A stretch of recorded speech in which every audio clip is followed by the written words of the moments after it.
Good morning dear students. सबसे पहले तो हम 75वें स्वतंत्रता दिवस की हार्दिक बधाई और शुभकामनाएं देना चाहेंगे। आप सभी लोगों को बहुत बहुत बधाई और शुभकामनाएं। Welcome to my YouTube channels doctor Mukesh judicial classes. और इस जुडिशियल लेक्चर्स में आप लोगों का स्वागत है। और जो भी साथी नए जुड़ रहे हैं इस लेक्चर्स में, उनसे उम्मीद है कि वो जो है चैनल को सब्सक्राइब करेंगे, लाइक करेंगे, शेयर करेंगे, कमेंट्स करेंगे और अपना सुझाव देंगे। तो आज का मेरा टॉपिक है इंडियन पैनल कोड आईपीसी, भारतीय दंड संहिता के तहत जो है हम लोग आज आईपीसी लेकर चल रहे हैं, जिसका टॉपिक है meaning of right of private defence of body. तो इसमें बेसिकली जो है शारीरिक प्रतिरक्षा अथवा शरीर के व्यक्तिगत प्रतिरक्षा के अधिकार का अर्थ क्या है। तो इसके लिए हमको सेक्शन 97 में जाना पड़ेगा, भारतीय दंड संहिता की धारा 97 में जानी पड़ेगी। यह कह रहा है कि प्रत्येक व्यक्ति को अधिकार है कि वह मानव शरीर पर प्रभाव डालने वाले किसी अपराध के विरुद्ध, प्रत्येक व्यक्ति को यह अधिकार है कि मानव शरीर पर प्रभाव डालने वाले किसी अपराध के विरुद्ध अपने शरीर या किसी अन्य के शरीर की प्रतिरक्षा करे। मतलब अपने शरीर की करना ही करना है और किसी अन्य के शरीर की भी प्रतिरक्षा करने का अधिकार है। Every person has a right to define his own and the body of any other person against any offense affecting the human body। तो इसका मतलब ये हुआ कि प्रत्येक व्यक्ति को यह अधिकार है, प्रत्येक व्यक्ति को अधिकार है कि वह मानव शरीर पर प्रभाव डालने वाले, प्रत्येक व्यक्ति को यह अधिकार है कि वह मानव शरीर पर प्रभाव डालने वाले किसी अपराध के विरुद्ध अपने शरीर या किसी अन्य के शरीर की प्रतिरक्षा करे। तो इसमें एक इलस्ट्रेशन लेते हैं, उदाहरण लेते हैं। यह पागलपन के असर में, यह जो है पागलपन के असर में को जान से मारने का प्रयत्न करता है। यह पागलपन के असर में को जान से मारने का प्रयत्न करता है। यह किसी अपराध का दोषी नहीं है, किंतु को व्यक्तिगत प्रतिरक्षा का वही अधिकार है जो वह यह के स्वस्थ चित्त होने की दशा में रखता। यहाँ जो है स्पष्ट कर देना चाहते हैं कि यह जो है पागलपन के असर में को जान से मारने का प्रयत्न करता है। यह पागल है और वो पागलपन के असर में को जान से मारने का प्रयत्न करता है। यह अपराध का दोषी नहीं है, ये तो पता ही है, पागलपन है, इंसेन माइंड है, किंतु को व्यक्तिगत प्रतिरक्षा का वही अधिकार है जो वह यह के स्वचित्त होने की दशा में रखता है।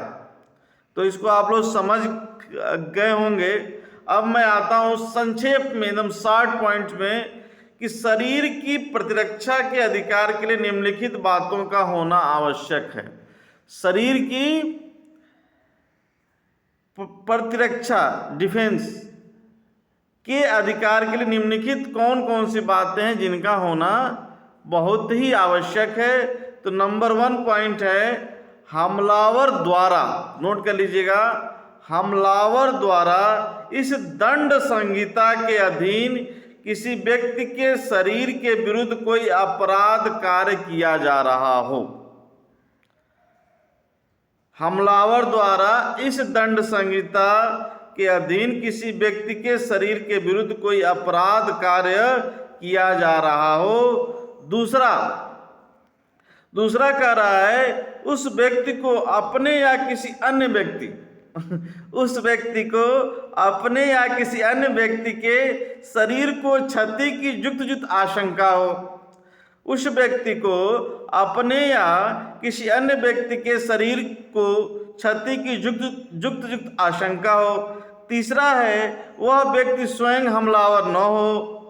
चौथा है वह व्यक्ति की प्रतिरक्षा करने का अधिकार है, बदला लेने का नहीं। व्यक्ति को प्रतिरक्षा करने का अधिकार है, लेकिन यह कोई कहे कि हम बदला लेने का अधिकार है, तो यह अधिकार जो है नहीं है।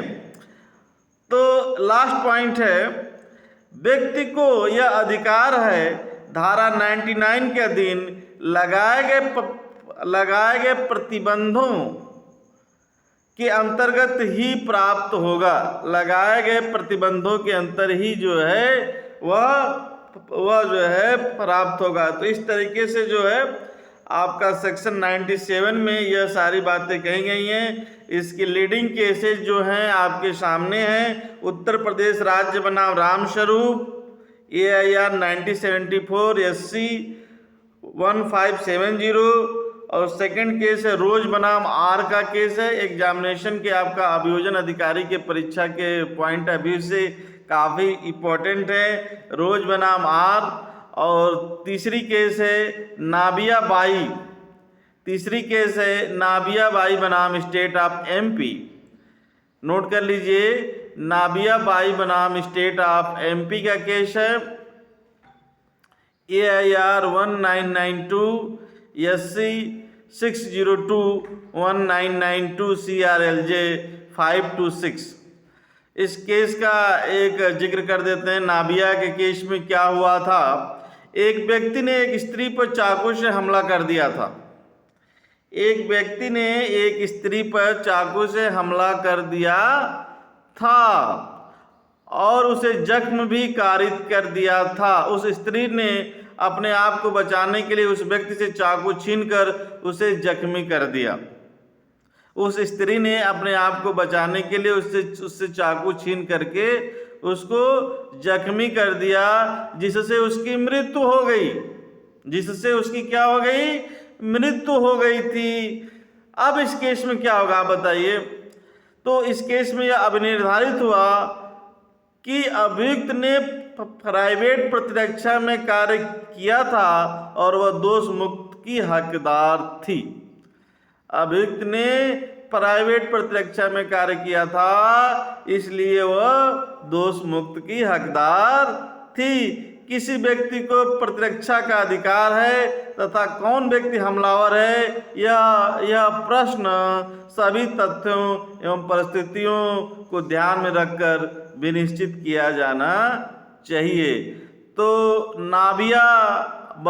नाबिया बाई बनाम स्टेट ऑफ MP के केस में आप लोगों ने समझ गए होंगे कि क्या हुआ था। एक और एग्जाम्पल लेते हैं। को रात्रि में एक ऐसे घर में प्रवेश करता है जिसमें प्रवेश करने के लिए वह वैध रूप से हकदार है। यो को सद्भाव पूर्वक गृह भेदक समझकर को पर आक्रमण कर देता है। यहाँ यह इस भ्रम के अधीन है कि को पर आक्रमण करके कोई अपराध नहीं करता है, किंतु को यह के विरुद्ध व्यक्तिगत प्रतिरक्षा का वही अधिकार रखता है जो वह तब रखता था जब यह उस भ्रम के अधीन कार्य न करता। तो इस चीज़ को एकदम अपने दिमाग में कीप इन योर माइंड, ध्यान से रख लीजिए कि प्राइवेट प्रतिरक्षा का अधिकार आपको भारतीय दंड संहिता की धारा 97 में बताया गया है। तो इस तरीके से आपके अभियोजन अधिकारी के लिए मैं पूरे दावे के साथ कहता हूँ, ये क्वेश्चन जो है शरीर के जो है प्राइवेट प्रतिरक्षा, शारीरिक प्रतिरक्षा के अधिकार से ये क्वेश्चन जरूर आना है। चाहे सेक्शन के नाम से पूछ दे, चाहे लीडिंग केस के नाम से पूछ दे, चाहे जैसे भी पूछ दे। कभी कभी पूछ देता है कि शरीर के व्यक्तिगत प्रतिरक्षा के अधिकार के प्रयोग में कब आप डेथ कारित कर सकते हैं, मृत्यु कारित कब कर सकते हैं, यह अक्सर जरूर पूछा जाता है। शरीर और संपत्ति के मामले में जो है अभियोजन अधिकारी के लिए यह सवाल जरूर आता है कि शरीर की व्यक्तिगत प्रतिरक्षा के अधिकार के प्रयोग में कब मृत्यु कारित की जा सकती है? इसके लिए भारतीय दंड संहिता की धारा 100, भारतीय दंड संहिता की धारा 100 में जो है आपको बताया गया है कि शरीर के व्यक्तिगत प्रतिरक्षा के अधिकार में कब आप जो है मृत्यु कारित कर सकते हैं, यह धारा 100 में बताया गया है। तो धारा 100 में जो गंभीर अपराधों के बारे में बताया गया है, कौन कौन से ऐसे हमले हैं, जैसे पहला है ऐसा हमला जिससे युक्त रूप से यह आशंका हो कि वह उस हमले का परिणाम मृत्यु होगा। ऐसा हमला जिसे युक्त आशंका हो कि उस हमले का परिणाम क्या होगा? मृत्यु ही होगा। ऐसा हमला जिससे युक्त रूप से यह आशंका हो कि ऐसे हमले का परिणाम गंभीर चोट, ग्रीवियस हर्ट होगा। तीसरा, बलात्कार करने के आशय से किया गया हमला। इन सब चीज़ों में जो है आप अपने शारीरिक प्रतिरक्षा के तौर पर किसी की डेथ भी कारित कर सकते हैं। तो बलात्कार, रेप करने के आशय से। चौथा, अननेचुरल ऑफेंस, अप्राकृतिक अपराध करने के आशय से यदि कोई हमला किया गया हो। बेअपहरण और अपहरण, अबडक्शन एंड किडनैपिंग के केस में भी यदि इस तरह का कोई हमला किया गया हो तो आप डेथ कारित कर सकते हैं। अब इस आशय से, लास्ट पॉइंट है, इस आशय से किया गया हमला कि किसी व्यक्ति का ऐसी परिस्थितियों में सदोष परिरोध किया जाए, सदोष परिरोध किया जाए जिससे उसे युक्त रूप से यह आशंका हो कि वह अपने छुड़वाने के लिए अधिकारियों की सहायता प्राप्त नहीं कर सकेगा। तो ये 6 पॉइंट हैं।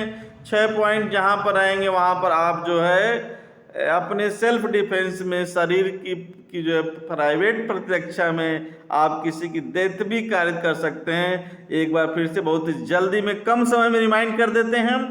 पहला पॉइंट है ऐसा हमला जिसमें युक्त रूप से यह आशंका है कि उस हमले का परिणाम मृत्यु होगा।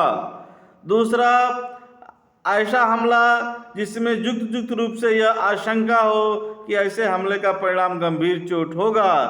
तीसरा, रेप करने के आशय से, बलात्कार करने के आशय से हमला। चौथा, अप्राकृतिक, अननेचुरल ऑफेंस, अपराध करने के आशय से हमला, अननेचुरल ऑफेंसेज, अप्राकृतिक। और पांचवा, बेअपहरण और अपहरण, किडनैपिंग एंड अबडक्शन करने के आशय से किया गया हमला।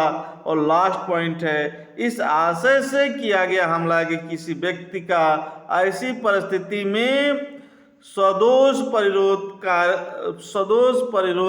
किया जाए जिससे उसे युक्त रूप से यह आशंका हो कि वह अपने छुड़वाने के लिए अधिकारियों की सहायता प्राप्त नहीं करेगा। तो निर्णीत केस है, कुछ लीडिंग केसेज है, नोट कर लीजिए।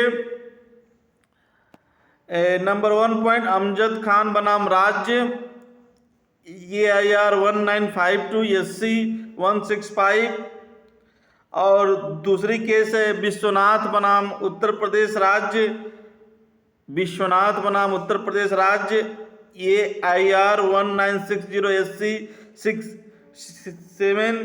और तीसरी केस है स्टेट ऑफ उत्तर प्रदेश बनाम चतर सिंह, स्टेट ऑफ उत्तर प्रदेश बनाम चतर सिंह। तो ये रही आपका सेक्शन 100 जो आपका जो है, इसमें यह कहा गया है कि शारीरिक प्रतिरक्षा में जो है आप किसी व्यक्ति की डेथ भी कारित कर सकते हैं, तब भी आपको कोई पनिशमेंट नहीं मिलेगा। अब आता है शरीर की प्रतिरक्षा के अधिकार का आरंभ व बना रहना। नेक्स्ट है शरीर की प्रतिरक्षा के अधिकार का आरंभ व बना रहना। धारा 110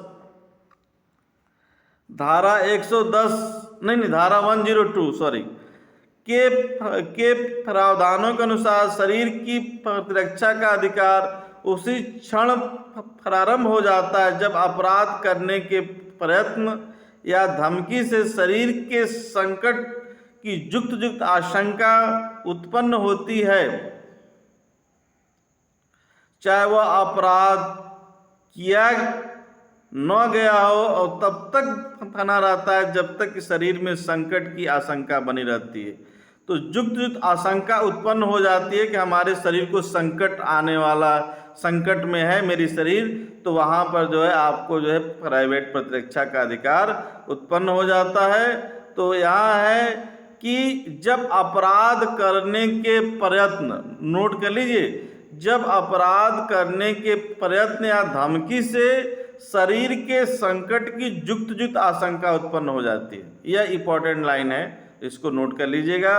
और आगे केस है आपका है जो है गोविंदनाथ बनाम राज्य AIR 1961, और जो मुरली बनाम तमिलनाडु। इस तरीके से यह आपका आज इतना ही, आज का सेक्शन यहीं पर ख़त्म करते हैं। तो थैंक यू वेरी मच। आप लोग मेरे को जो सजेशंस हो वो दीजिए, और बेहतर तरीके से हम लोग पढ़ाई करें, और आपके अभियोजन अधिकारी की जो उत्तर प्रदेश में होने वाली परीक्षा, आगामी परीक्षा है, उसमें सफल हो। आप मेरे चैनल को जो है शेयर करें, सब्सक्राइब करें, कमेंट्स करें, जिससे मेरा आपका एक एक लाइक मेरे लिए हौसला का काम करता है। Thank you very much all students.